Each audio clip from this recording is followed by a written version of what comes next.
Welcome to Thriller Bitcoin. Welcome to Thriller Bitcoin. Come on, what you want?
Dude, that was an amazing meetup last night. A lot of energy. The bull is back, baby. It was fun. It was good. What do you think? What do you think changed? Just everyone sticking around, man. Yeah. You know, we were so stagnant for a little while, and then now that there's momentum, as we get closer to the happening, you know, it's becoming more and more real every day. And then you're seeing like, Yeah, dude. I think it's surprising, like what NGU technology can do, man. Like that's really what it was, I think. yeah, it's interesting. I mean, and I've heard other meetup founders, even y'all out here in Austin, talking about, you know, when price appreciation does happen, you're going to see a bunch of new people come in that you've never met before, you know, interested in, you know, NGU technology. I mean, I was here in Austin, you know, last time 68, 69K. And I remember the energy was surreal, man. 200, It's back, dude. yeah, 200 people, easy. 150 at the meetups all the time. It's back. Oh yeah. I can just tell. We went to a meetup the other day before, and new recruit right there. It's like, hey, ready to join. It's like, what? Like that doesn't happen during a bear market. Yeah. I've had a lot of new people reaching out. I was even telling some of the guys back home in San Antonio about that. And they were saying they're getting a lot of, you know, friend requests and all these different things. And it's exciting, man. It's good. It's good. And, you know, we just hope to be able to provide value to those people and just show them the way. You know what I'm saying? Spread the good word. Absolutely. Tell me about, let's just recap what you've been up to. I think because the last time that you were on, you were doing some amazing stuff over there. And you've been building during the bear market, trying to really establish San Antonio as a Bitcoin city, right? So it's kind of just tell everybody what you've been up to over there. Yeah, man, we've just been steady building. It's my first bear market building in, so it's been fun. A lot of experience. You know, time moves fast on the Bitcoin clock. It's a real blessing for the city because we're so close here to the Mecca. You know, there's a lot of things happening in Austin all the time. Very exciting out here, and being only an hour south, I feel that the city will feel those ripple effects that y'all are making out here. If not soon, very soon, actually.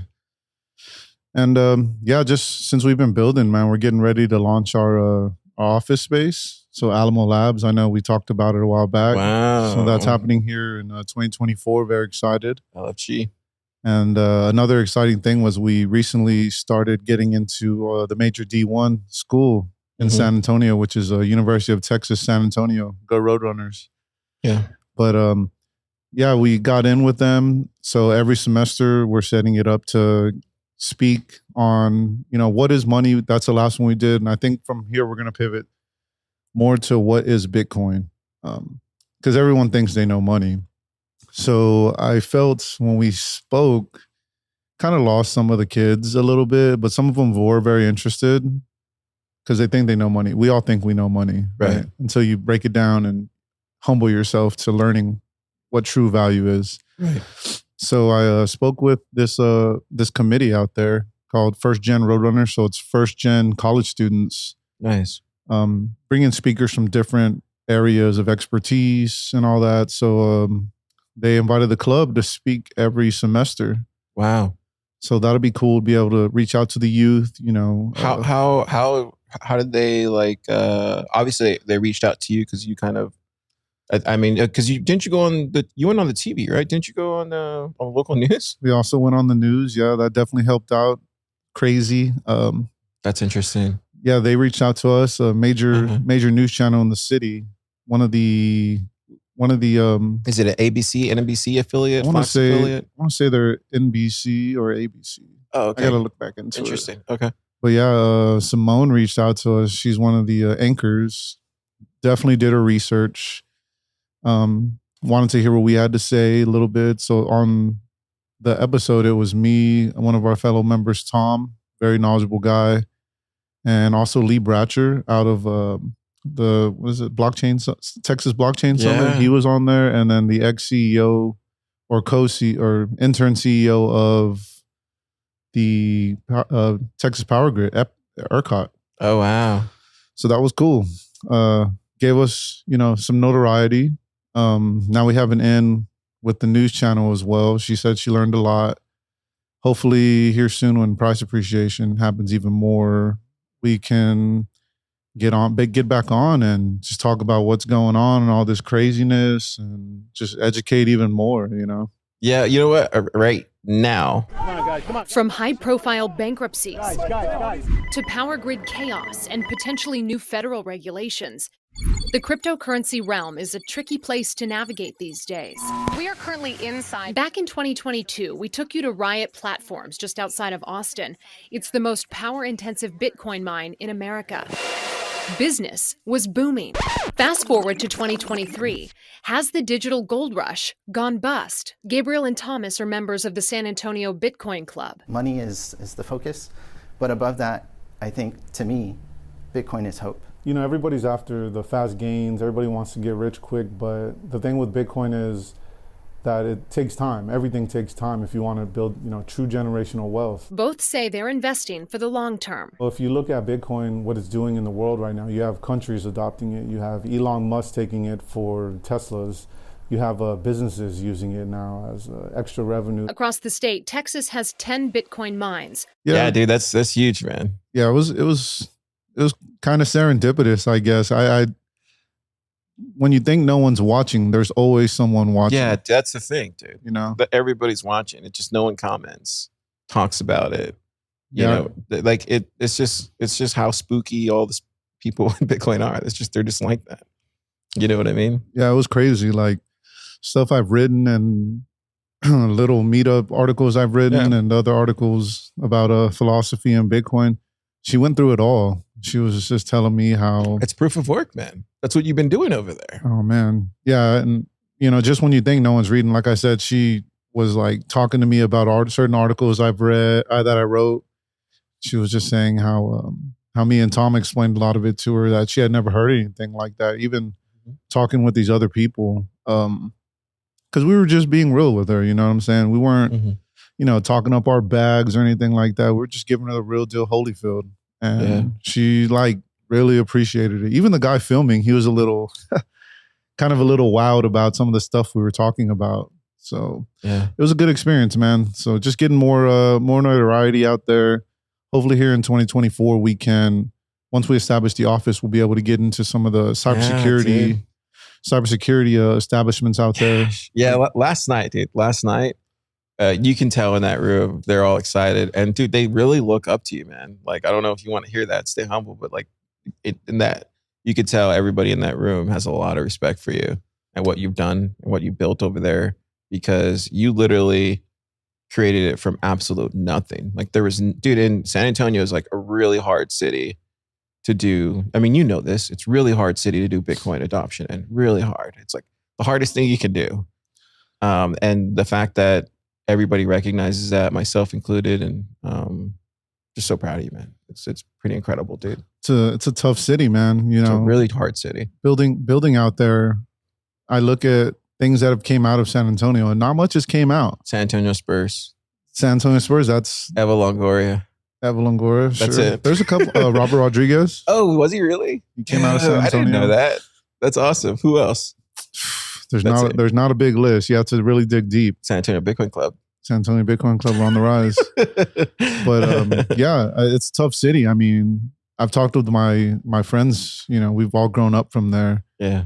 And we come to the conclusion, you know, if you can make it in this city, you can make it in any city in America. That's how tough that city is. Yeah. That's probably, and we talked about this before, but San Antonio really needs Bitcoin though. Like the people over there they probably need it more so there than they do in Austin, I would say. What do you think? Yeah. Out of all the cities I look at in Texas, you know, Dallas has blown up. It's always been big. Yeah. Probably the first one to blow up. Then it was Houston.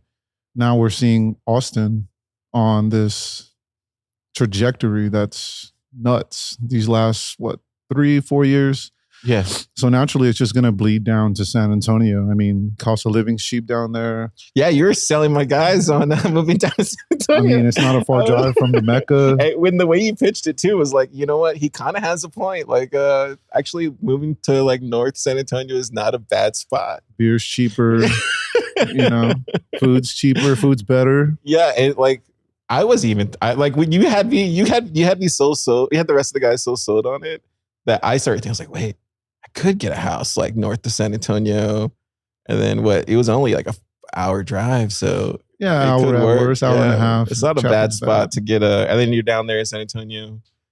Gosh, it's a great idea. It's a good city, got a lot of good principles. That's why the Bitcoin project that we're building right now, that's why it aligns so well with the community down there. And me and you have talked about how building a culture, you know, it's different, very difficult. Read a lot of books on it, and looking at the city compared to other cities, not only in Texas but in America, San Antonio has a very distinct culture. Yeah, tell us about that. Tell us about it. I mean, you look at it from the 1990s, 2000s. If you've ever watched any movies like Blood In, Blood Out, La Bamba, I forgot about that. You know, those movies like are in the hearts of a lot of people back home.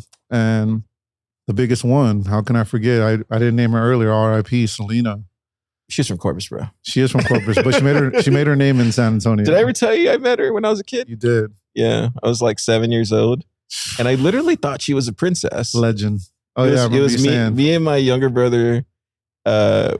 I don't know how, but my mom's sister I guess went to high school with her because she kept coming in and out of high school. I don't know how we got there. Anyway, she went to Carroll or something like that. No, she went to Ray. Ray? Okay. Yeah. So I don't know how we ended up at the Bayfront Plaza or whatever, but we were like kids, me and my brother, and she took us backstage to meet her.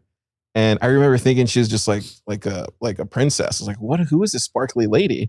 And then she was like, what do you want to be when you grow up? And I was like, I want to be an artist. And my brother was like, I want to be a spaceman or whatever.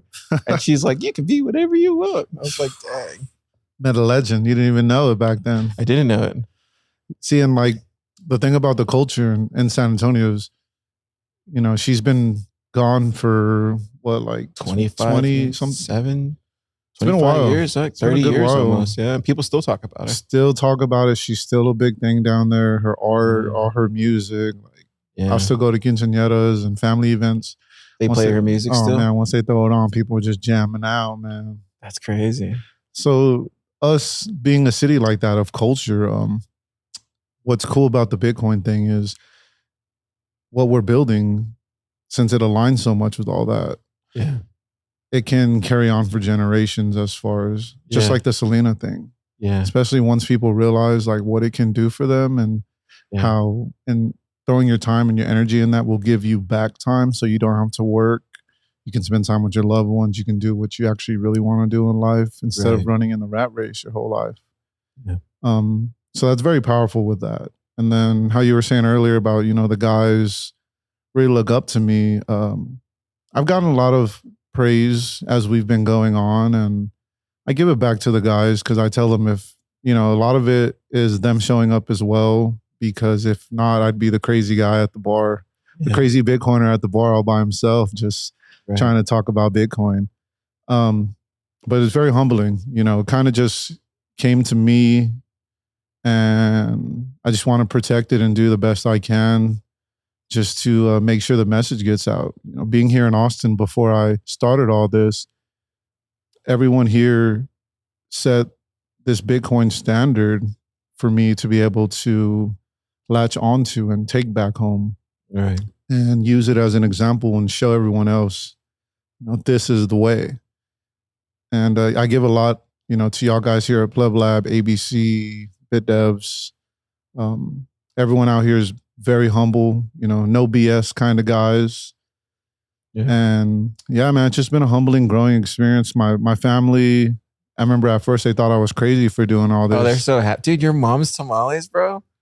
Yeah. Oh my God. Very fortunate for that they jumped on. Yeah. I still remember the first meetup. I just put an announcement out there, created the club, the art. That's what I would say. Just, I don't want to interrupt your flow, but to me, the thing that I love about what you created over there, G, and that I haven't seen at any other place in the entire world is you have this this gentle kindness, family culture, a part of San Antonio thing. It's a very intentional thing. Do you know what I mean? It's part of the culture, man. Yeah, it's very it feels like home. It basically, right? It almost oh, you're coming home, like that kind of thing.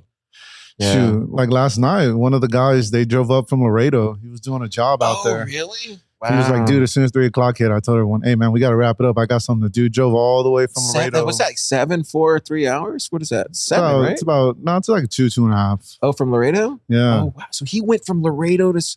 Came back up because he wanted to see Uncle Jim. Uncle Jim talk about privacy, man. So he wanted to know about, oh, wow, that's incredible. So things like that, it's pretty cool. And then we even had a new member show up last night. Me and him been communicating a little bit, and he wasn't able to show up on the normal scheduled dates because he's really involved with his church.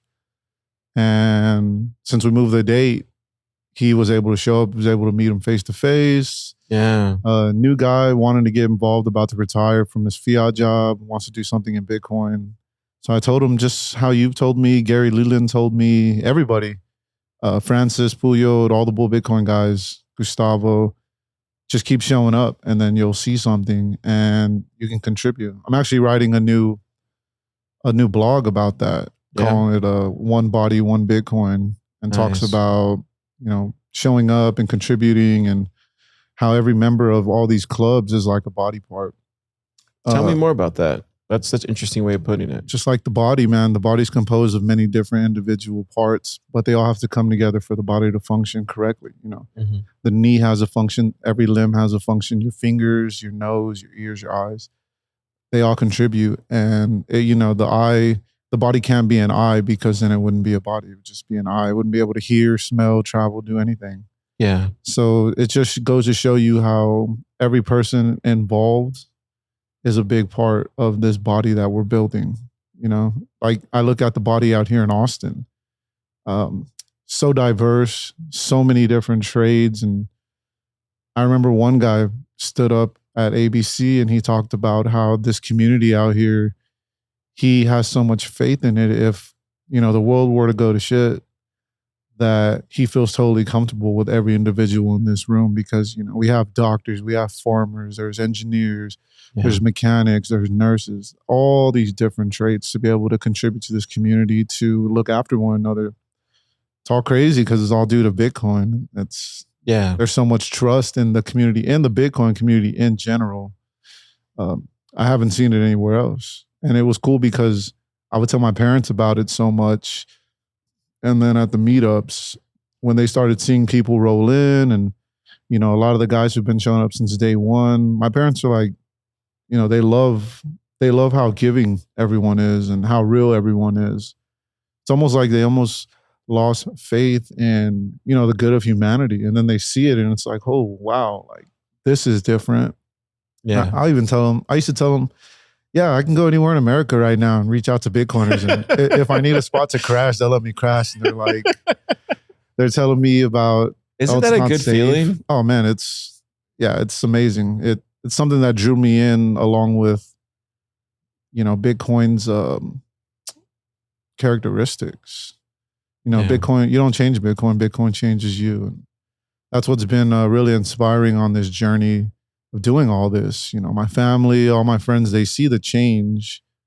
And I just hope to be able to inspire a lot of people by acting and doing these things to get them on a Bitcoin standard and for the better, hopefully change their lives for, let them do what they want to do, live out their passions and their dreams. Right now, I'm living out a dream, living out a passion of mine. You would have told me 4 or 5 years ago when I got into this, we'd be at this stage. I would have never thought it was possible. But just embracing it, man, and putting your passion into it, loving what you do. Same thing y'all do here at Pleb Lab. It's beautiful energy here. The coagulation of minds.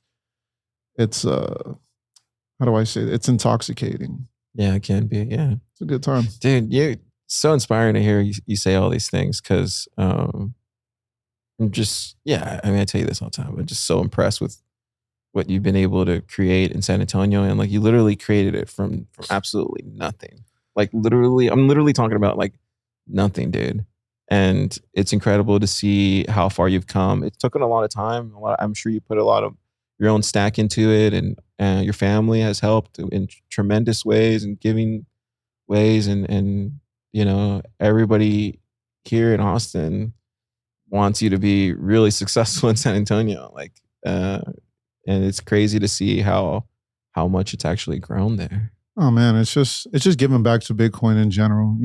That and the community here in Austin has given me so much as far as knowledge and just their fellowship, that I just want to be able to spread that. So in building San Antonio, what I do hope is that it'll open these corridors between the two cities and will be a metroplex for Bitcoin, being that we're so close together.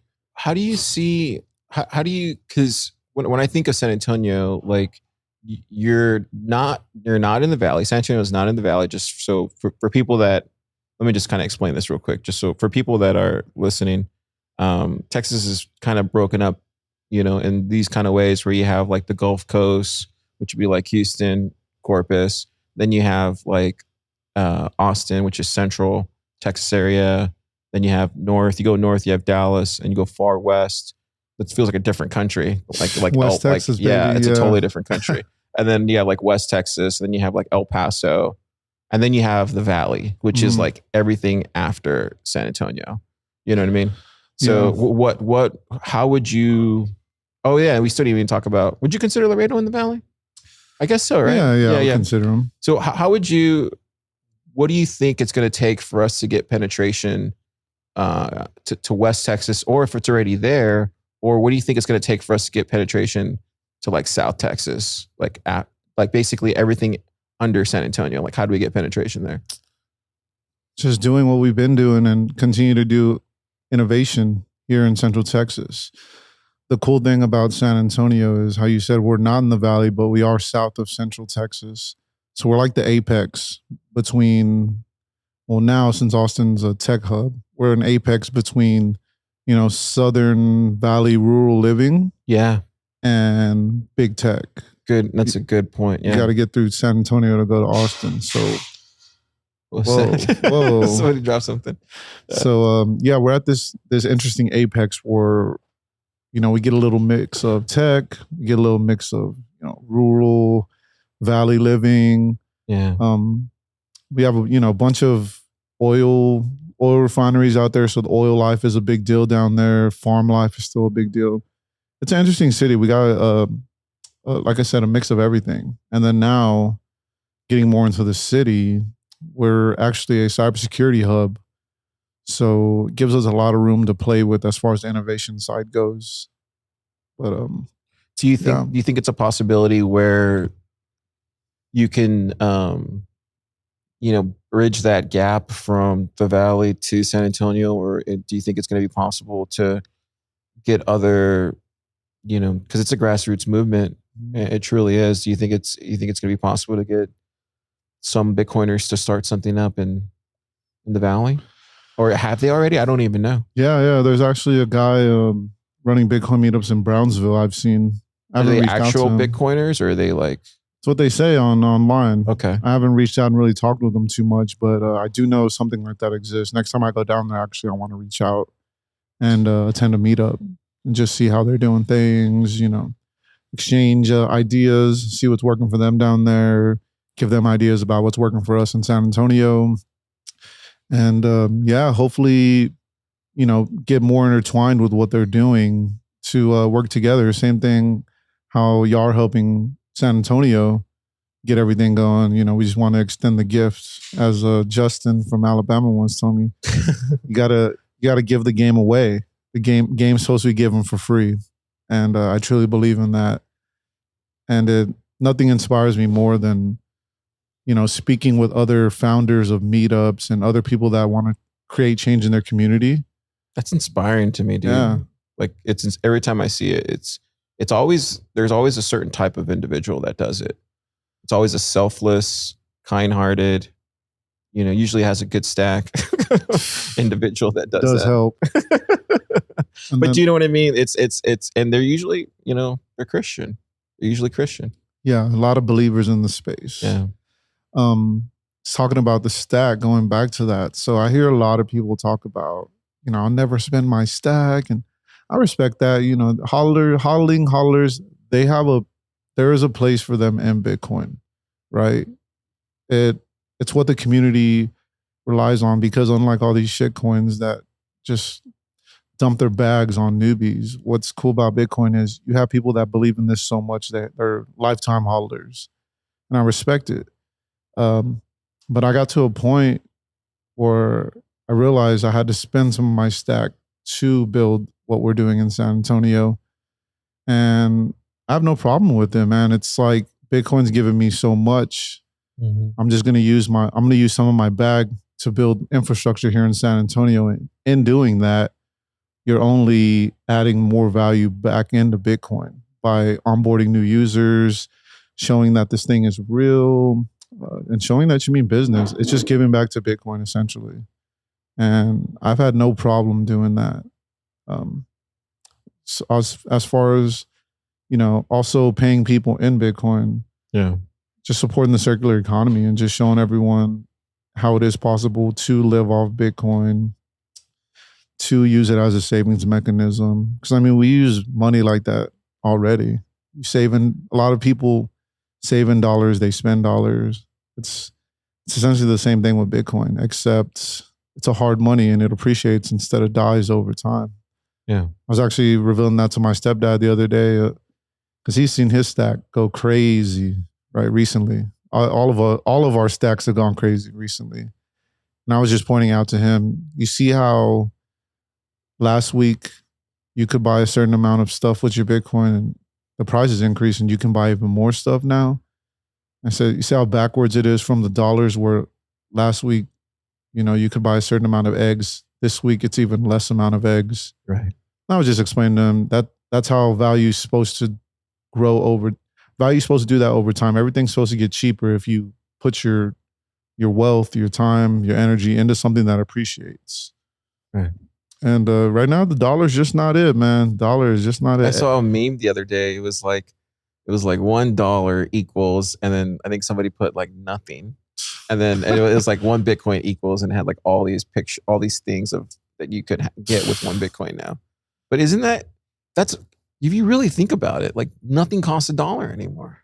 Oh, we went to go get these drinks, and like none of it was $1. I think the only saving grace right now is the Arizona tea. I don't know how that guy has kept those cans at 99 cents, man. Oh, good point. That watermelon. Even oof. Gus's went up in price because Gus's chicken, they used to have like I think it was like the combo meal or whatever. Mm-hmm. It's gone up too. They had to. No more dollar menu either. McDonald's. Oh my God. Getting through college.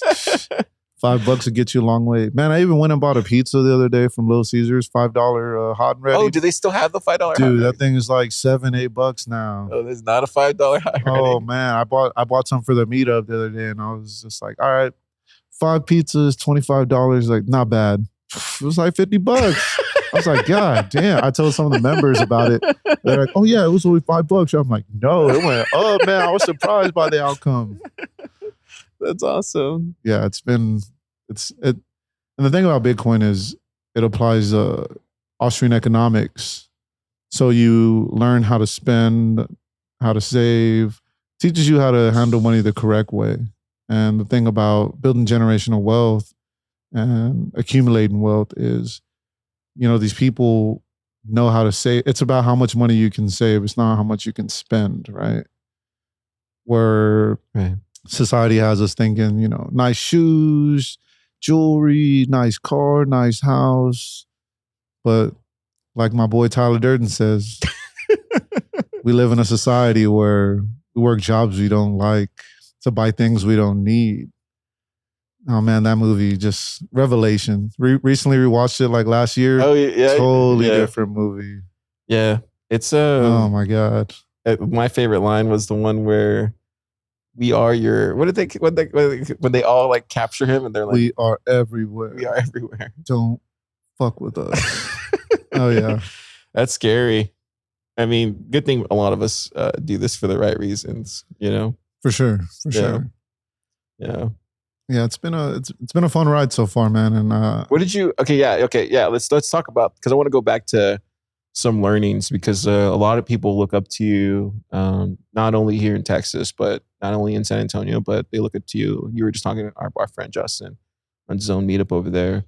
But what kind of advice could you give some of these community organizers who actually have been toughing out this bear market and didn't stop their meetup, kept it going, and I would say, what are some of the learnings that you have that you learned during this bear market? Well, first one that comes to mind is stay humble. And it's really easy to be humble in the bear market. Really. Oh yeah. I say personally, it's harder to be humble in a bull run. It's really hard. I'm guilty of it. I think everybody's guilty of it, but it's really hard to be humble during a bull run. So that would be the first one. Second would be just continue building. Put all your heart, all your passion into it. Don't have a high time preference. Continue to show compassion to your local plebs. Yeah. Right now that it's getting a little interesting, just keep your foot on the gas. If not, press it down a little bit more. Wow, you think so? I think so. I mean, that's what we're doing in San Antonio. Yeah. And how I'm operating is I don't care about money. I've spoken with Fussler out of Vancouver, a couple other founders, and that same line comes out of people's mouths that I've never met. I'm not in it for the money. And I try and preach that a lot to my family and, all my friends in San Antonio, because I've had people be like, oh, when are you going to get paid? When is the money coming in? Yada, yada, yada, real fiat.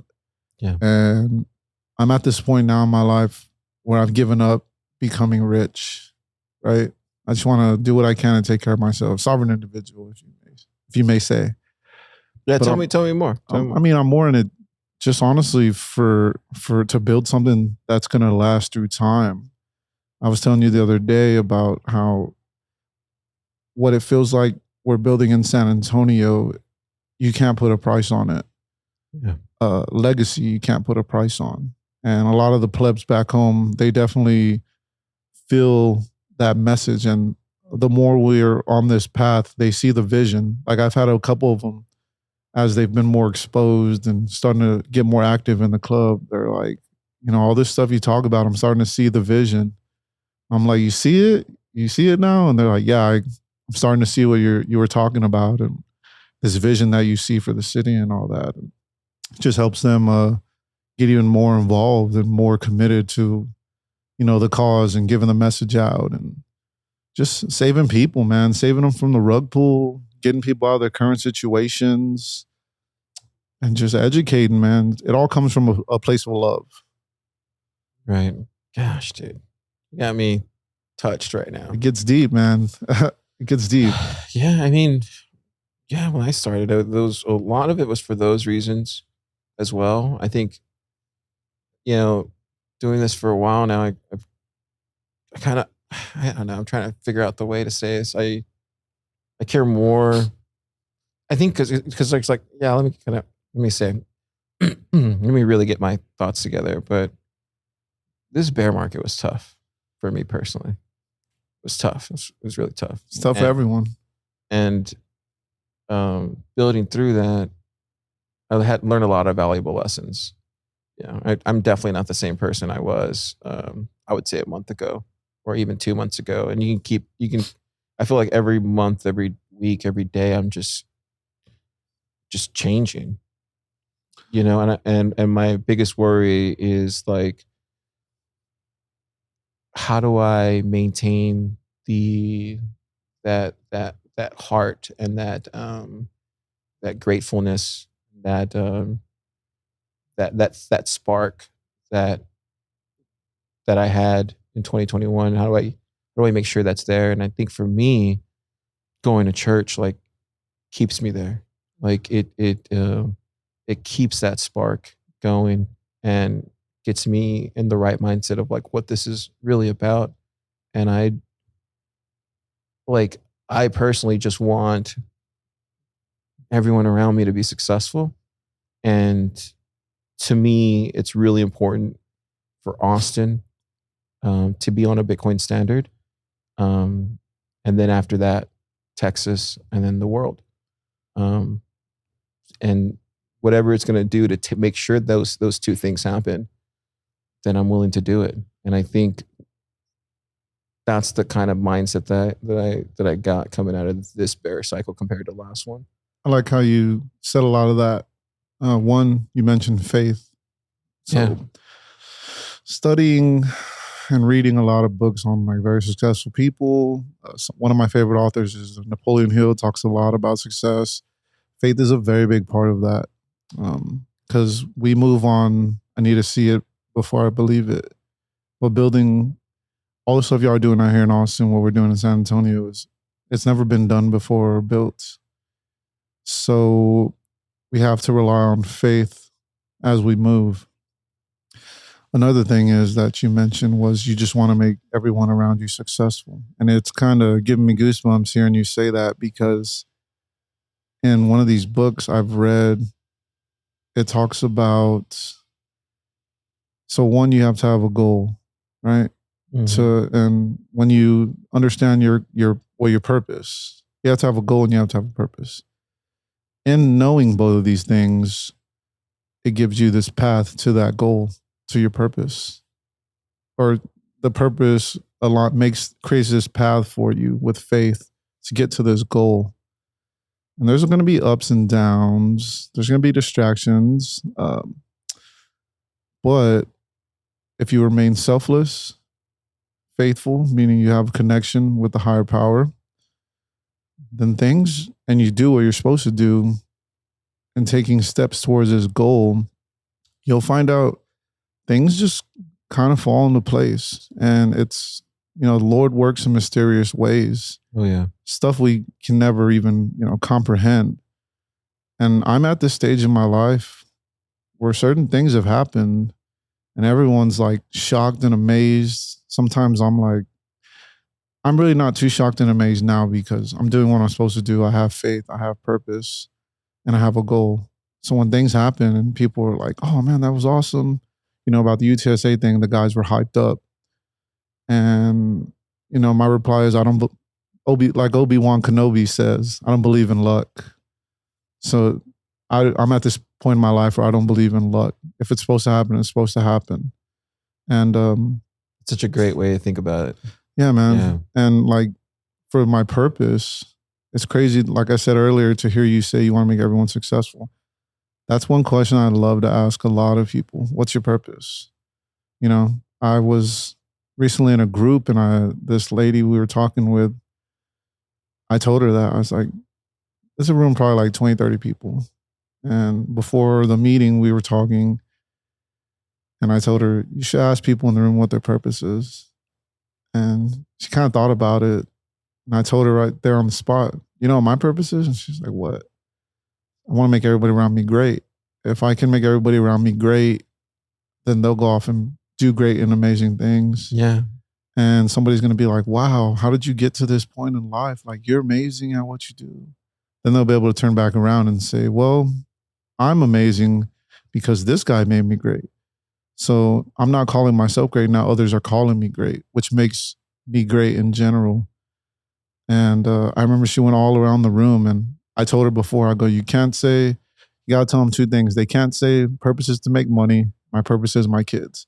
I was like, those are too easy. Those are two like cop out easy answers. I get it with the kids, of course. Money, of course, because we all work.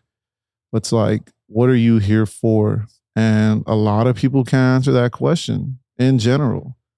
So it's really nice to have that purpose. And that's what Bitcoin gave me. That's what Pleb Lab, y'all guys pretty much saved my life and showed me that through reading and through watching everything happen out here in Austin. And those are things that moved me. And like I said, to hear you say it, that was pretty cool.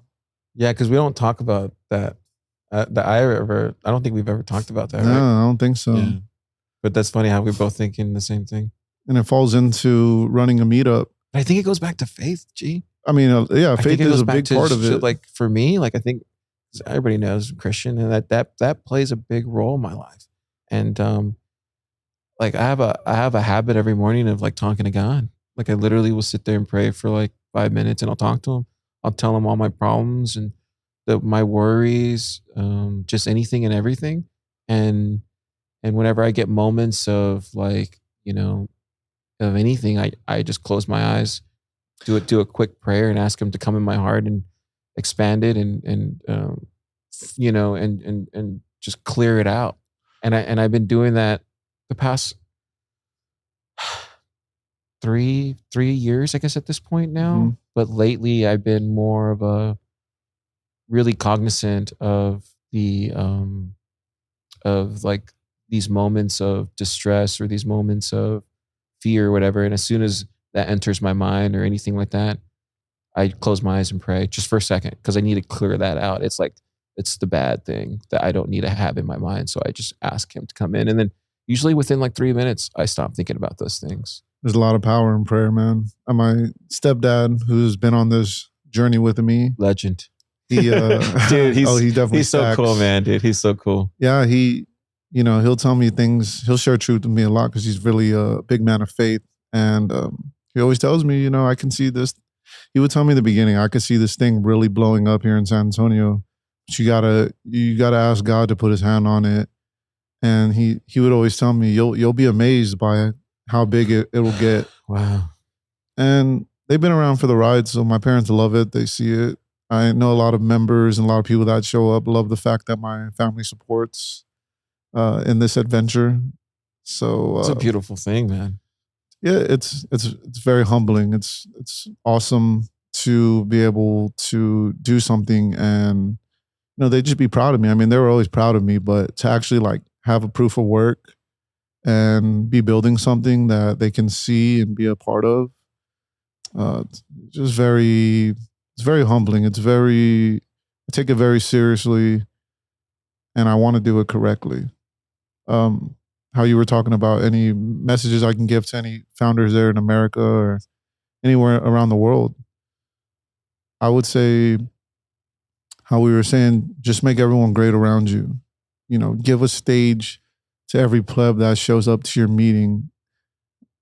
Just tell them how important they are and just how grateful you are for them, the presence, just showing up all the time, volunteering.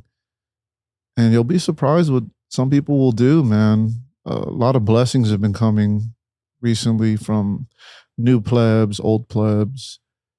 And again, I'm not really surprised, but my stepdad sees it and he's like, hey man, that's just blessings being showered onto you.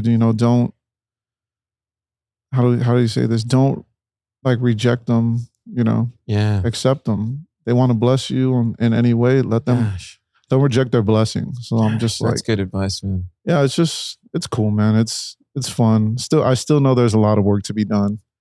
But yeah, I just don't let it get to my head. Yeah, I have a hard time doing that myself, like letting people want to help or letting people want to, whatever it is. The other day, like I told you the other day, we were at a meetup and this person came up and she was like, "What can I do to help you? I'm ready to get started." And I was like, "Yeah, I think we're okay." Yeah. But it's not that I didn't want to let her. I think that just me personally, I have a hard time like letting people help me. I mean, I don't take handouts in general. So like, that's something. But to what your dad said, like that's God. Like, who knows? Yeah. So I've just, been really accepting of people wanting to bless the club. I wouldn't say necessarily me, the club. And yeah, I mean, all the guys. It's interesting because we've built this bond where everyone knows like I'm not gonna rug pull no one. Everyone trusts me with whatever we're for doing. A long time.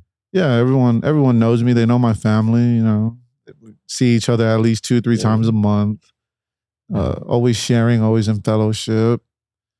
That stuff matters, dude. Yeah. It really does. Building a tight-knit community. They need to see for themselves, like, how long you've been at this. Are you gonna stop? Is this just a phase in your life? Like, they need to see that, and it's because it's just a proof of work, right? Just proof of work, man. Again, just taking a lot of the things I learned here in Austin from getting involved in the community, meeting others from around the world, going through some of the same problems, some of the same things. I still remember for like 3 months, man, I was jobless and I was just living off of coin, and I was meeting guys from all over the world here in Austin doing the same thing, and it was like we can connect on that. Dude, you've grown so much, man. Cool. You've grown so much in the short time I've known you. You've grown so much. It's crazy. Yeah, man. It's not. We're definitely not. Yeah, it's like. Yeah, that's crazy, man. I think everybody here has, man, in general, in Bitcoin. Like a bunch of the guys here in Alamo Labs, how I was telling Uncle Jim the other day, I still remember like first day Jim showed up and Austin and all the other guys here, all the other women here. Yeah, I still remember their first day, and to see them, what everyone's building here. Super testnet too, man. Like super. When he first came in, he was he wasn't prolific yet. Now he's like prolific. Legend. Lightning Super's legend. Literally a legend out there. Talking about faith, and a lot of my faith, like, stuff I learned from Super, to be honest. Like, there's a reason he's so great and in what he does is because, all the time that we spent together talking about our faith. I think that's the secret ingredient. I don't know. Call me crazy. It's part of the secret sauce for sure. Yeah. Then there's certain other aspects, drive, passion, faith, obviously. It's a lot goes into it, man. But yeah, faith is definitely a big part of it. And the more I dive into this community, the more you see it prevalent in a lot of people. Because no one knows what's going to happen. We don't know if the price is going to tank tomorrow. Or if it's going to go crazy. Yeah, that is true. Or if it's going to go crazy. Or are they going to come and grab us all? Whoa. It's that faith to keep doing it. For sure. Yeah. It's what's leading us. Yeah. We're all tied to this thing that no one can really put their finger on. And I remember somebody referred to it as like we all have this North Star. We look at Bitcoin and it's like our Northern Star. We know just how it was back in history. Wow. Everyone will look in the sky and be like, that's the North Star. North is that way. Wow. Same thing with Bitcoin. We see Bitcoin. It's like, okay, Bitcoin's right there. We know what that is. And it's just like, it's a tool that just guides us. I love the philosophy aspect of all this. That's what got me into Bitcoin at the beginning of my journey. And then when you start applying a lot of it and start living by it on a Bitcoin standard, your mind is blown by a lot of these deep talks that, Max and everyone will talk about online. And the easy way to sum it up is how you don't change Bitcoin, Bitcoin changes you. And I've heard Surfer Jim talk about it too, how the protocol itself in its base layer has a lot of first principles, you know, and that's what moves a lot of us, is because we believe in these first principles. It's bringing back light to the world, essentially. Absolutely. Yeah, I think the most interesting thing, it's funny you bring up the protocol stuff, because what I realized is hanging out with more devs and more engineers, a lot of them have like a very interesting way of how they, think through things. Like it's almost like a set of operations or something.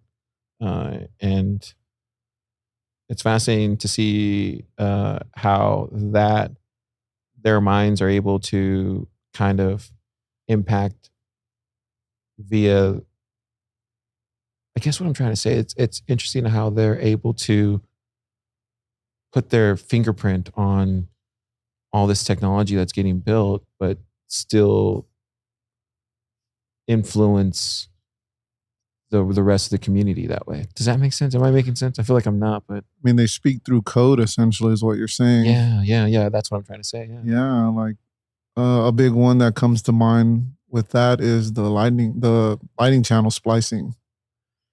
How Dusty was able to do that and, you know, kind of put his fingerprint on this thing. It's like everyone in the community has seen it, and you see a lot of people excited about it. Yeah. And I mean, he's such a great guy. It couldn't have happened to a better guy to come up with something like that. Funniest guys I know. Dude, he's awesome. He's so great. And, you know, to see something born out of Austin like that and have such a global impact is like phenomenal. Just all through code. Yeah. You know, at the protocol, well, lightning, the layer of lightning. So some stuff like that, you know, I know Super's done a lot himself too. Putting your fingerprint, everyone in the world, doesn't matter where you're from, Mexico, China, Taiwan. Yeah, it's like I guess they do speak through code. They acknowledge, yeah, it's like a universal language. That's a great way to put it. Yeah, it's just cool being so close to the Mecca, being able to come here all the time and see these guys. I was telling you the other day, I'm reading this book. It's called Digital Gold. Yeah. So I downloaded it last night. You told me, but I haven't listened to it yet. But it's on the list now. Dude, like a lot of these, yeah. Tell me. Well, a lot of these guys were building and doing all these things, and you know, we've heard. If you're in the community long enough, you hear about the stories, all Brig, everything, Silk Road, all this stuff. But to read it, you realize how a lot of these guys were just moving by what they thought was right, what felt right to them. And it's a book that's like on a movie scale level. And after reading it, you know, I look at everything that everyone else is doing in America right now, as far as building Bitcoin communities and building different labs, like here in Atlanta, Nashville. No one like those guys no one thinks, you know, they'll be remembered, but someone's always watching. And it's a cool story once you understand what's really going on. And yeah, man, I wouldn't be surprised if there was a book written about the Austin Bitcoin scene eventually, and how they, you know, rose up grassroots style and created the Mecca of America, man.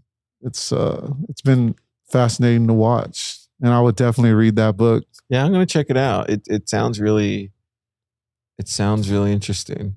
Yeah, because I know some stories, but I don't know. I guess I don't know them all. It's like a movie, bro. I could see this movie. I could see this. Who was the writer? The writer? Was it what's the name of the guy? His name is Nathaniel Popper. Oh, okay. Yeah.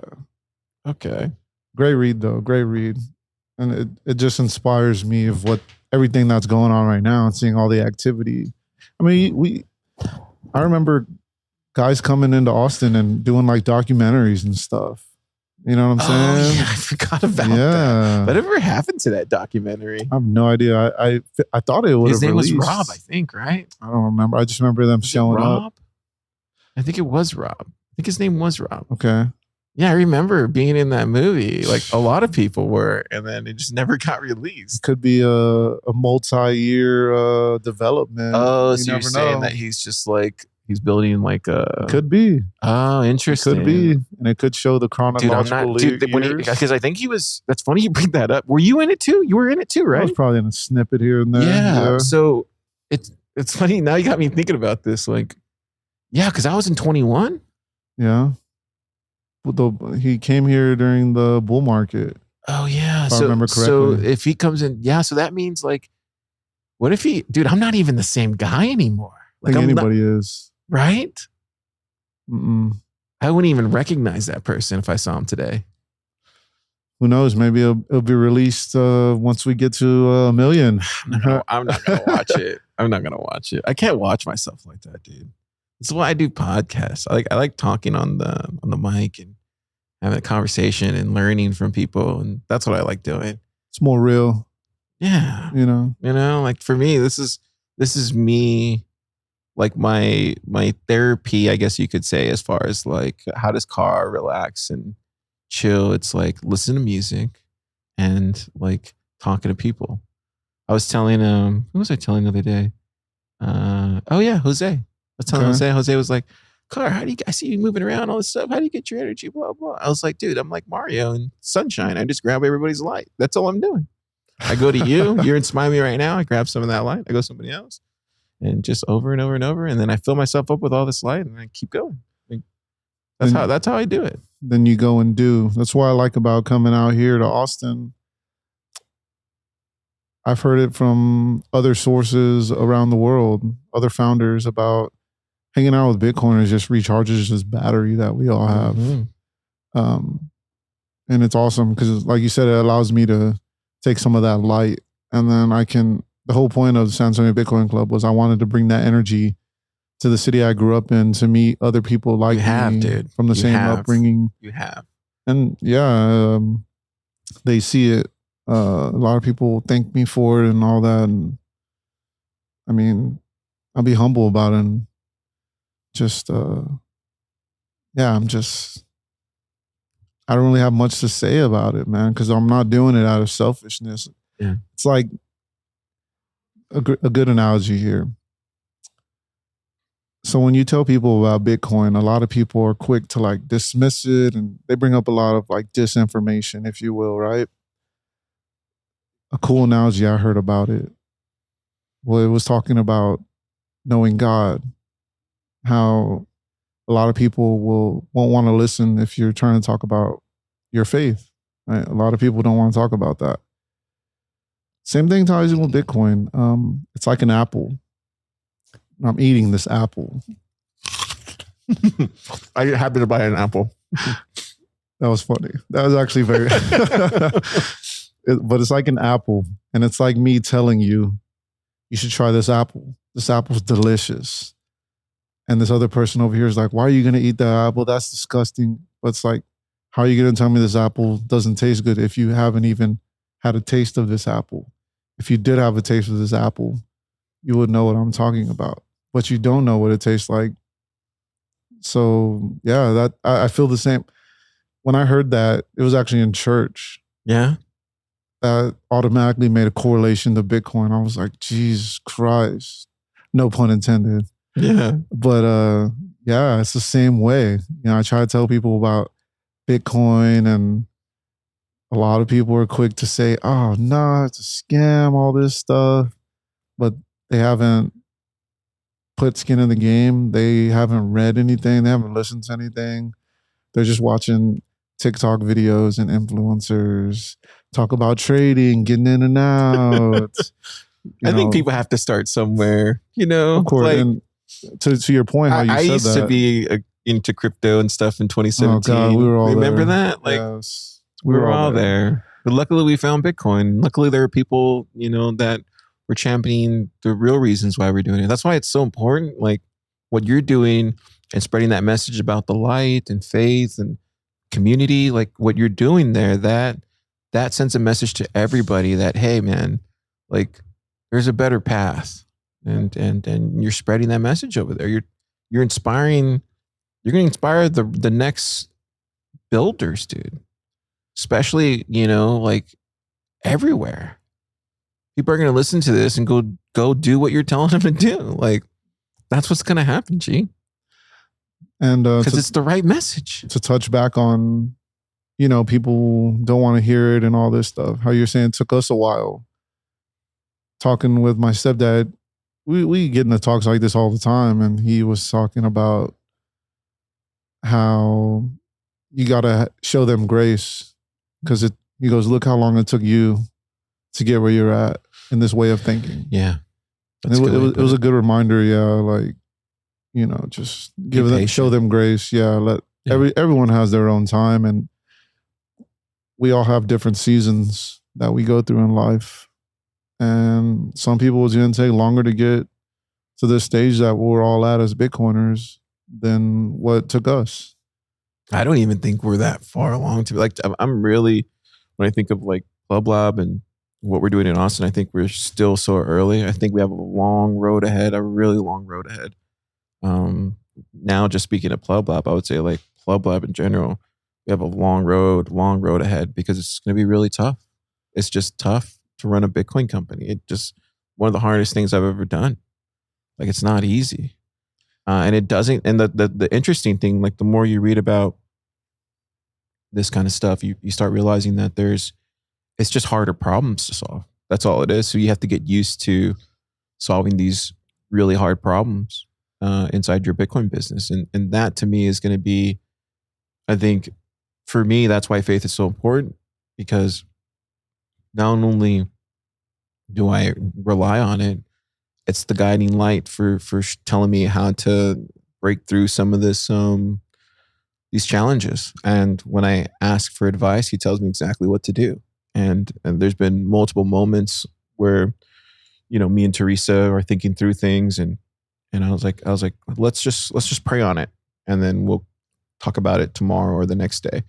Come back, and then it's the obvious answers there. So to me, that's how I get through these challenges. It's really tough, dude, but it's yeah. I don't know how we got off topic, but sorry. I mean, just to add on to that, it's so tough also because what I've come to realize is what we're all doing is we're building a foundation, right? So I remember talking with an old roommate I used to have, because he would always be like, "Oh, when is it going to take off? Yada yada. When are people when are you going to start getting paid for all this?" And first of all, like, money's not the reason why I'm in, but I would tell him, well, it's a different process than what because we have to create a foundation. And he was in, I think, like insurance sales at the time. So I told him, just how whoever started all this insurance platform, or just however insurance was started in general, told him somebody had to come in, build this platform for you. So that way, once you got out of school or training or whatever, you could slide right on in and you can start doing a job. So same thing with all this Bitcoin stuff. You have to build a foundation first. And then on top of that, that's when you build more infrastructure, more jobs, start, it just becomes easier as you go. And you can read different things about it, but this thing being so new in this world that we're in, it's not an easy task. Like, I see what y'all are building here in Austin, and it's a way different path than like the guys in Nashville, way different than the guys in Atlanta, way different than Bob Space.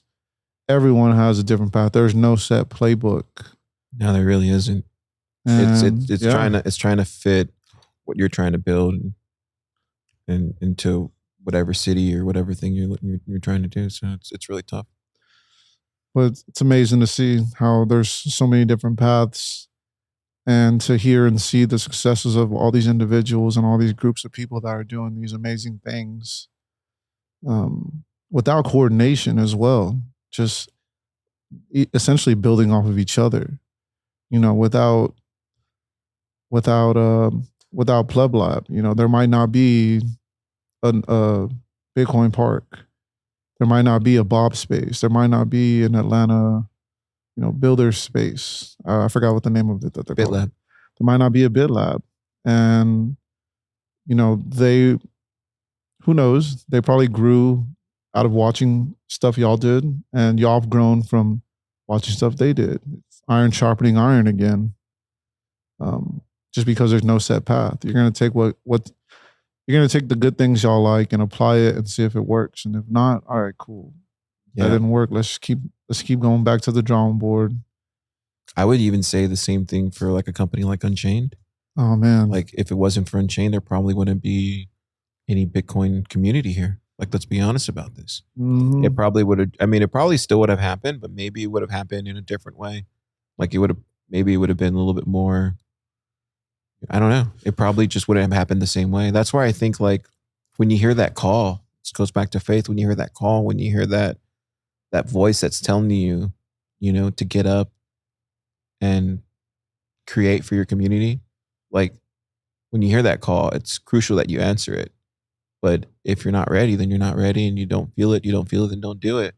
But for me, hearing that call in 21, same thing with you, hearing the call in 21, like it was important for us to react to it and like go out and do it. Because we could have sat on the sidelines, watched our SAC get higher and, you know, hodled, and that works for some people, but some people are just built different, G. Like how you said that. Something pulls us, you know. What else was it? Like what else was it, right? That's a good question. I bet you, I've never talked to, you know, to Joe or Drew about this, but I would imagine they had a similar, I should probably ask them one day. I'd be like, hey, what made you guys start? And they'd probably say like something similar, or maybe it's completely different. I don't know. I've never asked them. I'd wonder what it would be, what they would say. Be a good question to ask. I've never asked either one a question, or never thought about asking them that. Definitely Unchained is a cornerstone here in Austin for sure. Without them, a lot of this stuff doesn't happen. That's going on right now. All the innovation, and they've held it down out here, man. Even before the tech boom was happening here, Unchained was, you know, a staple here in Austin. I mean, and they're very humble about it too. They're to me, when I look at a company out there in Bitcoin that I have a lot of respect for, you know, it's Unchained. Yeah. Sure. And it's crazy because like I'll talk to normies, and even some normies know about Unchained. Finance bros, they've built up a good reputation for sure. Yeah. The best thing is they're in Texas. Thank God. Yeah, good, man. That's good. So tell us what you got planned in 2024. Let's talk about Alamo Labs now. What's the plan? What are you thinking? So Alamo Labs, what the plan is, we're already in discussions to get an office space. So, and sometime here in January, it's December right now, 2023, and 2024 January, plan to get the office space. And that'll be the hub for all Bitcoin activity in San Antonio, as well as a place for Bitcoiners to join together, builders to come and build, be around like-minded individuals, share ideas, bounce ideas off each other. And also along with that, we want to do something similar to Pleb Lab, where we do workshops. Like we're already thinking of the first workshop. And I've already contacted I talked to BTC Sessions actually in person about it. How I used his videos to get my stepdad onto stacking and cold storage. And you know, he was so humble about it. Like, he's like, nah, man, like it's so nice to hear you and other people in the community tell me how much my videos helped. They have. He's like, I don't do it for the money. I do it for, you know, to hear things like that. And told him I wanted to do that for like a classroom of people. And he loved it. He was just telling me how he wants feedback on how his videos were able to educate normies and our new Bitcoiners as well. And he's like, yeah, send me feedback. Let me know how the video, how people reacted to the video.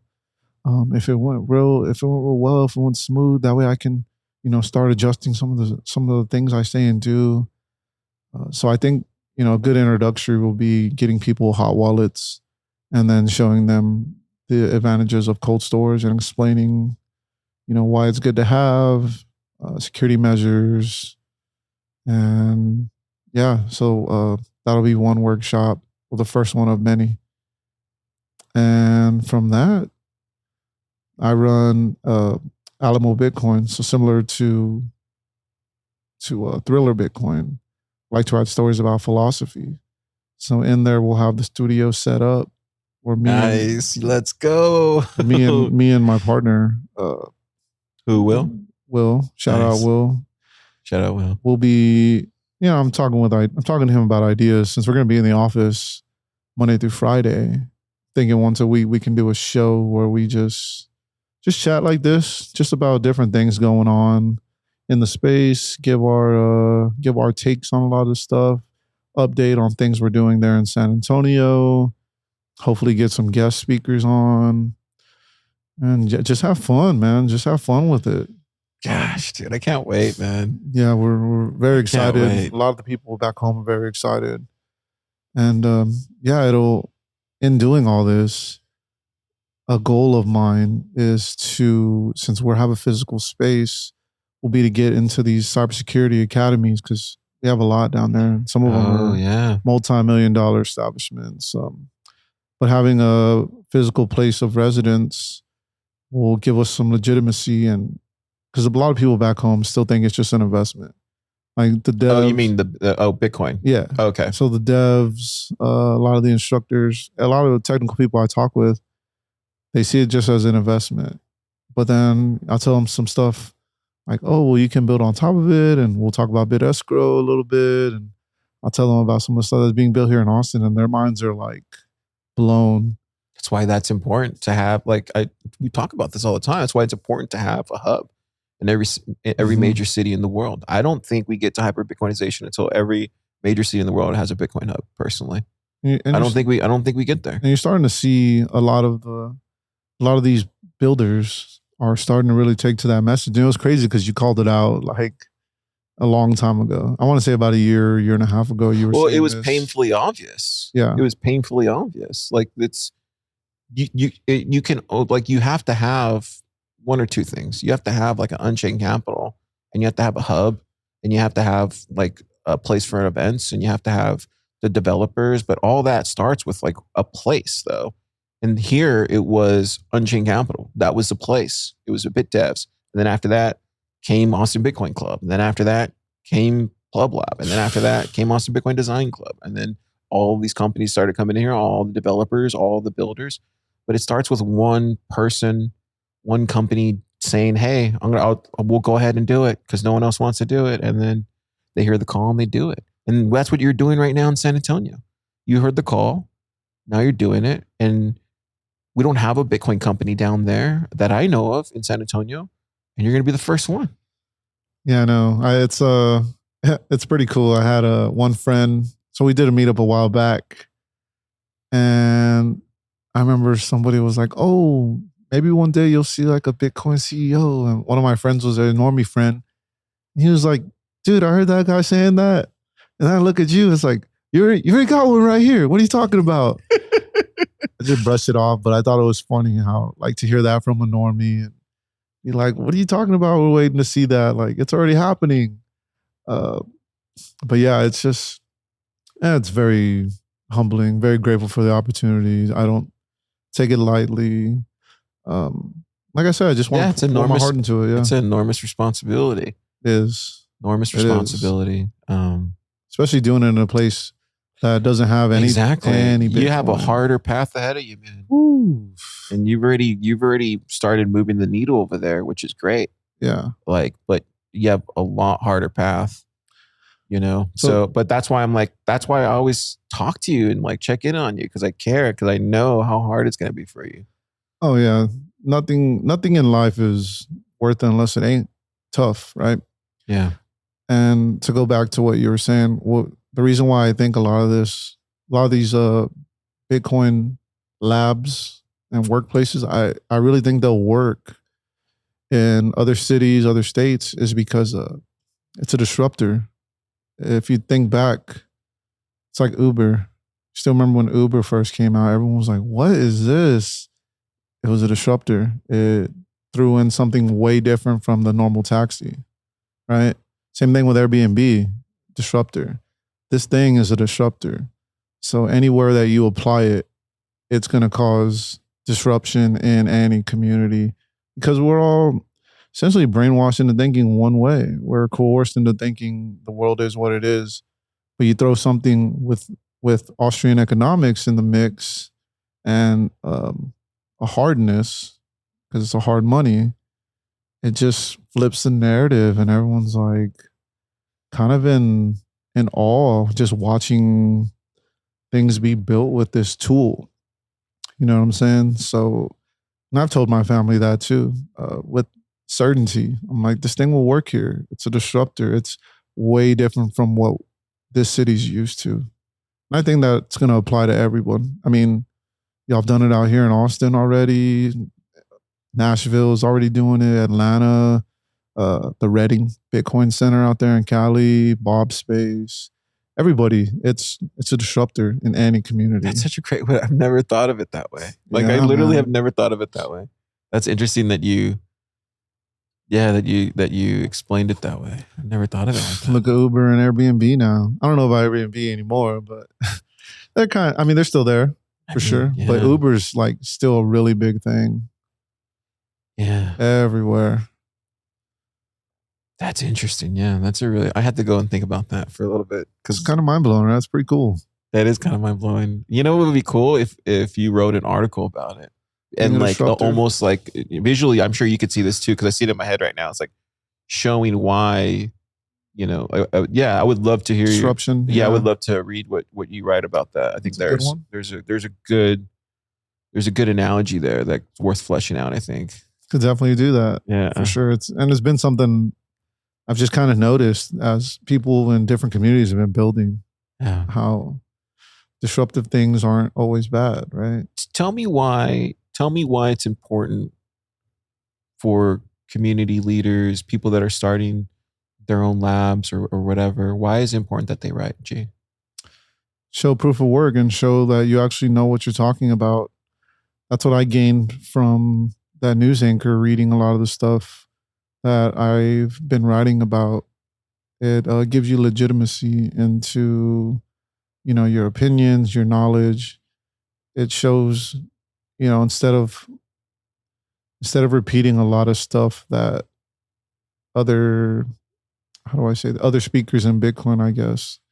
When I think about that, like instead of repeating stuff like Parker Lewis says, Max Kaiser, Safe, Jeff Booth, instead of just repeating all that, you're able to take all that in, use your experiences, use your life, and put out something that has a little flavor from all those people, and it has your own spin and your own perspective on it.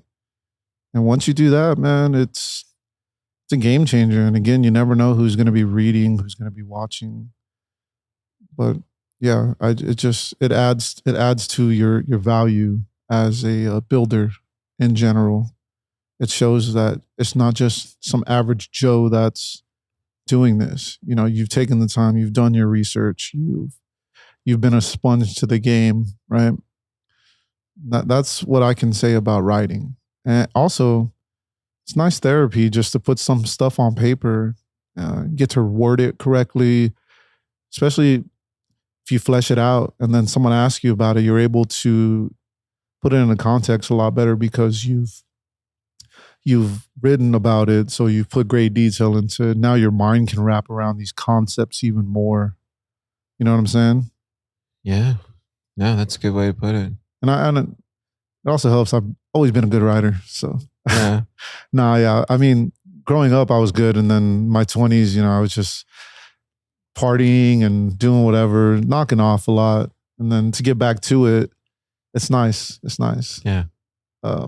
Definitely got to work on my punctuality a little bit. I really don't care about commas and pauses and all that. I use Grammarly because if you go back and look at Thriller, like the stuff that I was writing in 21 or whatever it was, dude, the spelling's so, I feel like an idiot when I look back on it, but I kind of, it is what it is. And then when I think it was like maybe 22 or whatever, Keon just like walked by and was like, why aren't you using Grammarly? Punctuation's like really bad. And I was like, oh. And I use Grammarly, and actually, it actually helps you like clean up a lot of your writing too? Like, because now I don't make nearly as many mistakes on my keyboard when I write, but on Oster, because there's no edit button, I'm just using my thumbs and I hit the wrong thing and I'm just like, who cares? Like on Oster, who cares? That, and I like to do it to update the world on what San Antonio is doing. I always tell the guys I love coming on podcasts and being able to speak as much of the city as possible, because I think it's important, if you want to, what we're doing down there being so close to the Mecca, I want to put out the message that we're doing something as well, because everyone's looking at Austin. And us being so close, I'm like, why wouldn't we make some noise and why wouldn't we start building? You know what I'm saying? Painfully obvious to me. I was telling you this last night after the meetup. Like, it's painfully obvious to me that if you build out this Alamo Labs and it's the first Bitcoin company that's in San Antonio, and you just have to stick around, man. For sure. You don't even need, even if you did the bare minimum, which I know you're not, because you're a killer. So if you just, like you said earlier, the foundation part is the most important part when you're trying to kick this thing off. And once that happens, then I think the valley is next after that. Like, we can take our time right now, and it's speeding up, right? Because the next bull run's about to start, so it's speeding up. But who knows who you're going to inspire right now, probably listening, it's going to go and do it too. That's what I'm saying, dude. Like, it's really important that you get this off the ground in San Antonio. I'm just telling you. Yeah, man. And I'm up for it.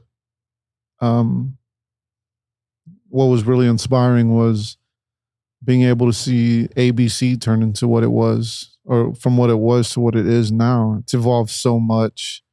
To see Pleb Lab, I remember when y'all had y'all's first office, and I would just go visit. It was a closet. It was in a nice place though. It was cool. A nice place. But to meet all the builders that were just showing up out of nowhere, and to see all of y'all where it all started, and to be able to be around that. And I still remember I just wanted to contribute. Yeah. Still am that way. Yeah. But it definitely helped give me this framework of, and I've told you this before, y'all had a 3-headed monster, Oh yeah.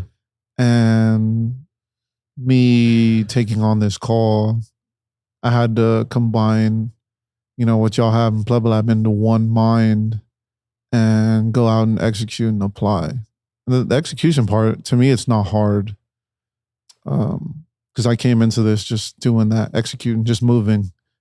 But as things are beginning to speed up and everything, we talked about it last night, beginning to think, a couple moves ahead and getting ready for, like I said, the workshops and getting the lab set up and getting all the, getting members and memberships.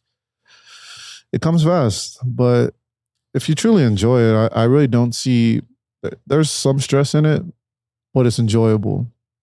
Like I always tell my family and friends, I want to retire here soon.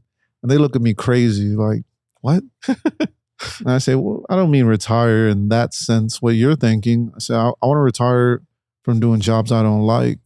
Yeah. And be able to do something I love for the rest of my life. I was like, if I can do something like that, then I don't have to go to work. Sounds cliche to say that, right? A little corny. But I believe it now. And that's why I like days off from my fiat job. I'm just doing Bitcoin things. Everyone's like, you're always working. I'm like, yeah, but I really like this. Like I'll go sit in a coffee shop for a couple hours and just knock out things online, or, setting up a speaker for the next meetup, and then, going and talking about office spaces. It fires me up, man. It's fun. It's fun. Yeah. It's fun. And it's just, it's not a job. It's my life. Yeah. I can't wait till she's saying hi. No, you're fine. Nifty was saying hi to G. Yeah, dude, I think Yeah, I think what you're building is going to be really cool, dude. Because like it once it kind of just, you already got the meetup going. It's going there. You start doing the workshops, the education stuff. You kind of get that going in the community.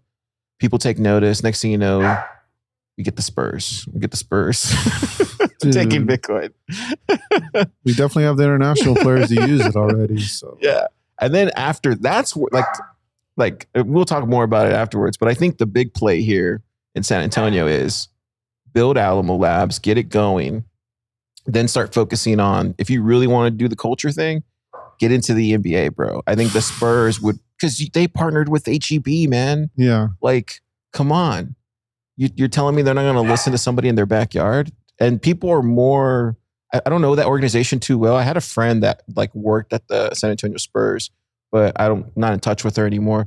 But they're, from what I can understand, they seem like a more humble, like, do you know what I mean? Like, it's, oh man, those guys walk around the city and people don't mob them. Well, people that run the organization though. Do you know what I mean? Yeah. Oh, Peter Holt and all them. Yeah. So that's what I'm saying. I think you will have a much, that to me will have a much more bigger impact is we can get the Spurs like on a Bitcoin standard or release. I don't know, whatever it takes, right? Accepting Bitcoin, that'd be sick. And then at that point, like then the next, basketball club and the next one, and then it's in the culture at that point. And that's how you really can really change things for the better. And it just because you started in Alamo Labs and opened up an office and all that kind of stuff. I say all of the Bitcoiners in Austin and San Antonio put our coin together.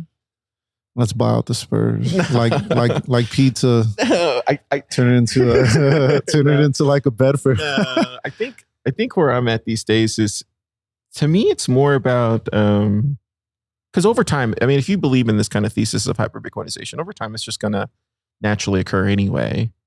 I think you can, like you said earlier, you can put the gas on it, and I think what's gonna happen is you put the gas on, and then they'll see the light, and then they'll come over, and then it's just like, how it moves and shakes. And so it, like we used to say in the back in the day, like you don't need to be the person at the finish line. You just need the person to start it.